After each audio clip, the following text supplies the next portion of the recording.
और गठित कारपोरेशन के माध्यम से इसी महीने उसकी सिफारिश लागू होने वाली है। बहुत दिनों से आउटसोर्सिंग कर्मचारियों के ढेर सारे सवाल हमारे पास आ रहे थे कि आखिर आउटसोर्सिंग सेवा निगम कब से लागू होगा, कब से वो कार्य करना शुरू करेगा और कब से न्यूनतम मानदेय का वादा जो सीएम योगी आदित्यनाथ ने आउटसोर्सिंग के कर्मचारियों से किया है वो वादा कब पूरा होगा और कब से न्यूनतम 16,000 से 20,000 रुपए आउटसोर्सिंग कर्मचारियों को मिलना शुरू होगा।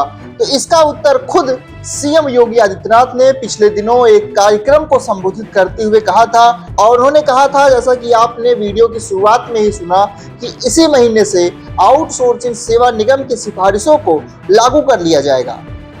उद्यमी को सुरक्षा देगी और हर श्रमिक को संरक्षण भी देगी, उनका उचित मानदेय देगी। हमने ऑलरेडी गत वर्ष ही कारपोरेशन गठित कर दिया है और गठित कारपोरेशन के माध्यम से इसी महीने उसकी सिफारिश लागू होने वाली है। नमस्कार, आप देख रहे हैं सुनाऊ और मैं हूं आपके साथ निखिल श्रीवास्तव। उत्तर प्रदेश के सरकारी विभागों में आउटसोर्सिंग के माध्यम से काम कर रहे लाखों युवाओं के लिए जो इंतजार था वो पूरा होने वाला है। मुख्यमंत्री योगी आदित्यनाथ ने पिछले दिनों कहा कि उनकी सरकार केवल उद्यमियों को सुरक्षा नहीं देगी बल्कि हर हाथ को उसका वाजिब हक देगी और संरक्षण प्रदान करेगी।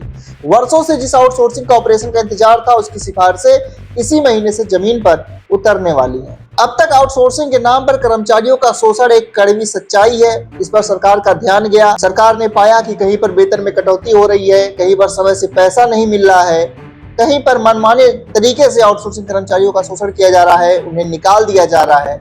लेकिन इसके बाद सरकार ने एक फैसला लिया कि उन कर्मचारियों के संरक्षण के लिए, उन कर्मचारियों की भर्ती के लिए एक आउटसोर्सिंग भर्ती निगम सरकार के द्वारा बनाया जाएगा। मुख्यमंत्री योगी आदित्यनाथ ने पिछले दिनों स्पष्ट शब्दों में कहा है कि सरकार जो है वो श्रमिकों के साथ है। पिछले वर्ष जिस आउटसोर्सिंग निगम का गठन का वादा किया गया था अब वह पूरी तरह से तैयार है। आपको बता दें कि न केवल निगम बन चुका है बल्कि उसने अपनी विस्तृत सिफारिशें भी सरकार को सौंप दी हैं, जिसे हरी झंडी मिल चुकी है। जिसके बाद आपको बता दें कि न्यूनतम मानदेय की गारंटी भी लागू हो जाएगी। अब कोई भी कंपनी जो तय सीमा है उससे कम वेतन नहीं दे पाएगी। इसके साथ ही वेतन अब किसी ठेकेदार के हाथ में नहीं बल्कि सीधे कर्मचारी के बैंक खाते में जाएगा, यानी कि डायरेक्ट बेनिफिट ट्रांसफर डीबीटी के माध्यम से सरकार ये करने वाली है। इसके साथ ही ईपीएफ हो गया, ईएसआई हो गई, इन जैसे लाभों में भी हेरा फेरी अब संभव नहीं हो पाएगी। इसके साथ ही निगम के माध्यम से चयन प्रक्रिया और मानदेय वितरण में पूरी तरह से पारदर्शिता बरती जाएगी। अभी हाल में मुख्यमंत्री जी ने जो संबोधन दिया उसमें उन्होंने कहा कि प्रत्येक श्रमिक को संरक्षण देना भी उनकी प्राथमिकता है। उन्होंने पुष्टि की कि इसी महीने से निगम की सिफारिशें लागू होने जा रही हैं। इसका सीधा अर्थ यह है कि अब आउटसोर्सिंग कर्मचारियों को मजबूर नहीं बल्कि उनको मजबूत बनाने का काम सरकार के द्वारा किया जा रहा है।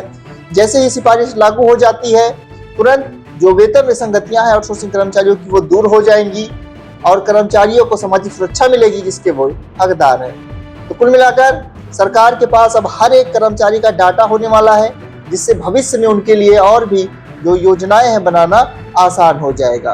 कुल मिलाकर उत्तर प्रदेश सरकार ने स्पष्ट संदेश दिया है कि विकास के इस दौर में अंतिम पायदान पे खड़ा श्रमिक भी पीछे नहीं छूटेगा।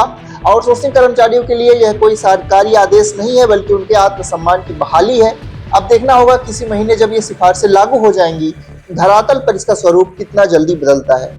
तो बने रहे एनएस नाउ के साथ, आउटसोर्सिंग कर्मचारियों की आवाज। एनएस नाउ को सब्सक्राइब करें और इस वीडियो को शेयर करें। मिलेंगे आपसे अगली अपडेट में, तब तक के लिए आप सभी को नमस्कार।